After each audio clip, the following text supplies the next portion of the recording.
But I think I want to show you another plot for the example I did in the earlier videos, right? We want to see the plots of temperature history when the time is quantified by the Fourier number.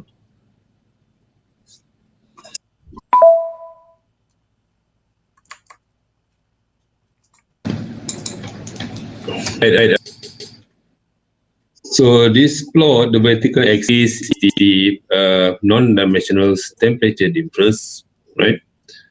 Tells you about the temperature inside the solid and the difference with the fluid temperature, right? So, and then the horizontal axis is a Fourier number defined by thermal diffusivity times the time multiply with time and then divide by characteristic length power of 2, right? So we see the Biot number with regard to the three different characteristic length for the thermocouple junction. The first one based on the ratio between the volume of the thermocouple junction divided by the weighted areas, which we obtain about, I think, 0.001. And then we have the Biot number defined using the radius as the radius of the thermocouple junction. So we get the Biot number about 0.03. And then we have the Biot number based on the diameters, right? About 0.006. On the right hand side, I use the reciprocal of the Biot number. So that for Biot number with the characteristic length volume divided by areas is 1000, by radius 333, and diameter 166. So those plots tells us that as the Biot number, the reciprocal Biot number become greater, so the plots show us the profile is more further to the left, right? So this is the relationship that we can obtain when we plot the time histories with the Fourier number. And here I'm using a logarithmic plot. So when we use logarithmic plot, we can see large differences. But if we are using the normal, right? The normal without using a logarithmic plot, it's very difficult for us to see the differences of the response of the systems when we try to plot the non-dimensional time with Fourier number.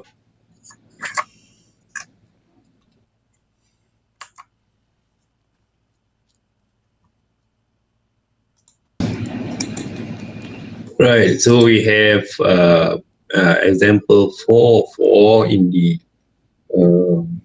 textbook that I use. I think this one is a 5th revision, 5th volume. It's about heating of large brass plates in an oven, right? So it says here in a production facility, large brass plate of 4 centimeter thickness that are initially at a uniform temperature of 220 degrees Celsius, heated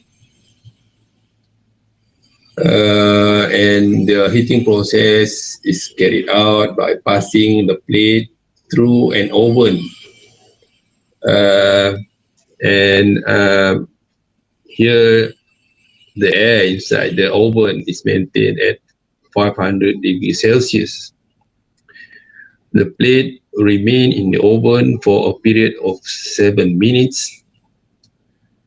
Taking the combined convection and radiation heat transfer coefficient to be H equal to 120 watt per meter square degree Celsius. We need to determine the surface temperature of the plates when they came out of the oven, right? So if you look at this problem, when they ask you about the surface temperature, for the lump system, the surface temperature will be equal throughout the body, right? The lump system. So whether at the center or at the surface, the temperature will be at equilibrium. So when you answer this question using a lump system, whatever value that you give will represent the surface temperature as well.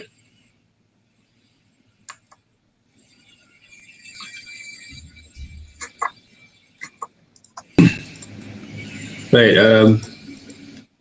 First, we look at the property of solid metals, right? Because in the question they ask you about uh, um, a metal, a brass, right? We need to find the property of brass. Uh, so in the lump system, we need to know about the density because the equation of the lump system is based on the energy balance. So energy balance, we need to know about the density, the specific heat, the thermal conductivity. If you want to use the expression of Biot number and Fourier number, as well as the thermal diffusivities. Um, so we have a variation of temperatures, right?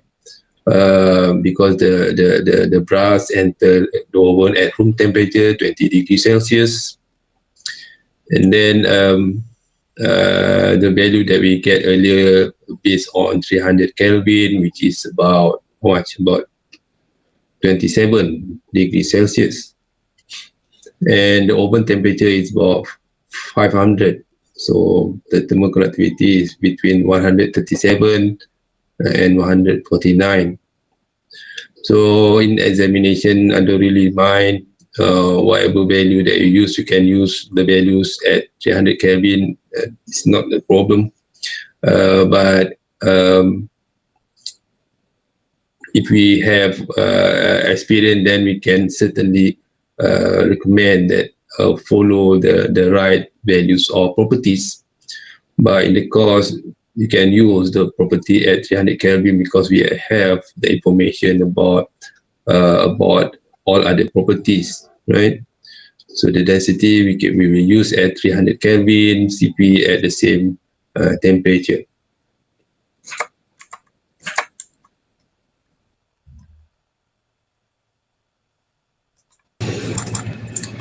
Right, so I put all the given information and all the information that been calculated, right? Obtained from the table, and we calculated it. So the heat transfer coefficient is given by 120 watt per square meter Kelvin, and then the thermal conductivity come from the tables. The thermal diffusivity here actually is calculated from the software, right, based on the value of density and Cp at 300 Kelvin. So we get 3.39 times 10 to minus 5.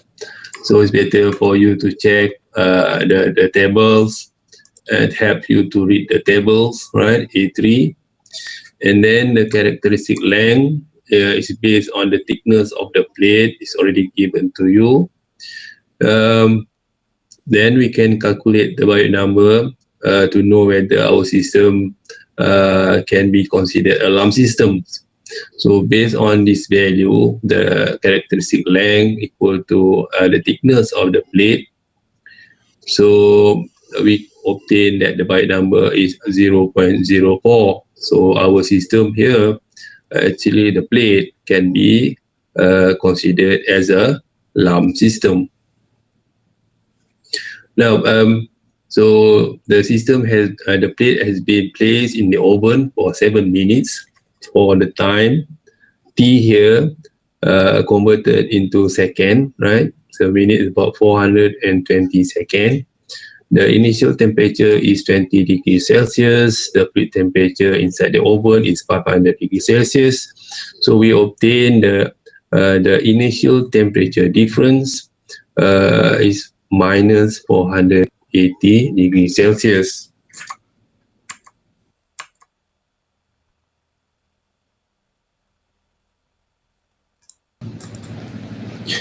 Now, so I did some modification to the earlier plots just now. To the software, I just add the non-dimensional temperature difference is given by the exponential minus by number. For a number, we obtain 0.678, right? Because we already know about the value of byte number and Fourier number directly, right? We can put in. And to get the surface temperatures, as I said, for the lump system, the system is in thermodynamic equilibrium. So the temperature of the body will represent the temperature at the surface. So we're going to find the T bracket T there, right?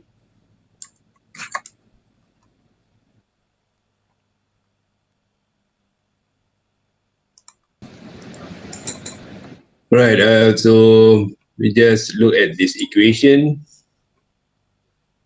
So we have the expression of non-dimensional temperatures, and then we rearrange the equation of the temperature of the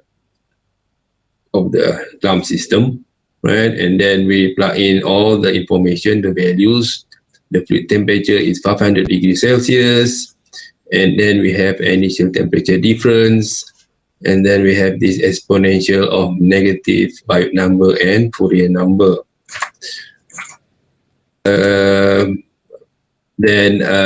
using the Desmos scientific calculator that you can find online, you can get the value for exponential negative byte number Fourier number equal to 0.681. And then the initial temperature is minus 480.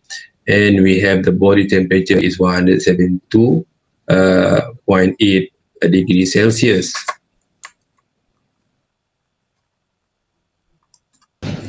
Now, this is the solution that you obtain from the more general methods. You can find that the equation is about the same. Right, we have the initial temperature difference. We have the fluid temperature. The difference that the exponential byte number and Fourier number is given by, instead of given by the lump system as 480. The method that we're going to learn in the future give you about 0.455 values. As you can see, the temperature that obtained from that calculation is much more higher than one calculated by the lump systems. This method gives you 282 degrees Celsius.